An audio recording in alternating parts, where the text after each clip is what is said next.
that tells the story of basically the Prohibition era roadhouses and speakeasies and taverns and dance halls that sprang up along a few different highways leading in and out of Seattle.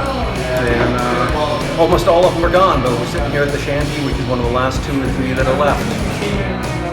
Right, and it's had kind of an interesting journey. It started out as actually an essay that we wrote for History Lake, and we co-wrote it together. It came out great, and we went to submit it, and that's right when COVID hit, beginning of 2020. History Lake, like a lot of other nonprofits, kind of just put things in neutral, a lot of financial uncertainty, which we completely understood. So we kind of put it on ice for a few months, and then at some point, we kept corresponding back and forth because we were finding stuff. We were still kind of in research mode, and I think it was Pete's idea. He was like, well, why don't we just turn this thing into a book? So that's what we did. I've co-written with people before, and it can be kind of a dicey proposition because, people have different writing styles and visions. With Pete, I felt like with Pete and I, it went really easy, mostly because we'd already written the essay. And as far as dividing it up, I covered all the roadhouses along Highway 99. That was always kind of my interest. Likewise with Pete, his interest was more on the Bothell Highway side of things. So it went pretty easy, I thought.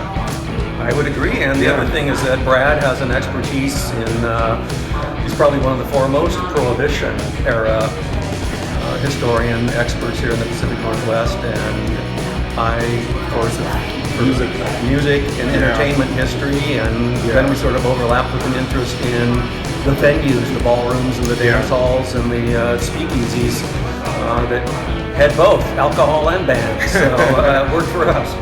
Well, it's a nod to kind of like Seattle's naughty past, back when these establishments were in full swing. It was just a different era.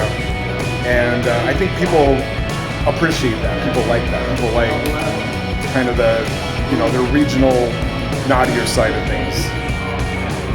Everybody knows something about the Prohibition era. Everybody knows that alcohol was illegal and that there were the drive forces, the law enforcement units that were chasing all the crime going on back then, and so we made sure to shovel into this book lots of true crime aspects of liquor raids and speakeasies, getting parking lot brawls and fights with the county sheriff and his deputies, and so there's action in the book along with obscure music history. We also played up the jazz era dance bands that played in all these places, and boogie woogie bands and ragtime piano players and all that stuff that otherwise isn't documented very well anywhere else. Yeah, the other cool thing I would add about our book, and this wasn't planned, is as we were writing our book, Doc Hamilton's name kept popping up because he played a key role in establishing some of the early ones. And of course, we wanted to kind of go over his background.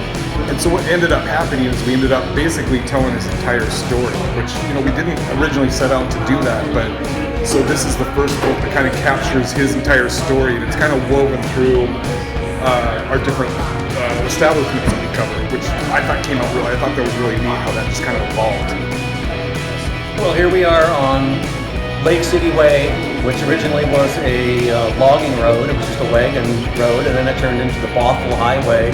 It was the northern route out of Seattle. If you wanted to leave Seattle going north, this was the road right out here.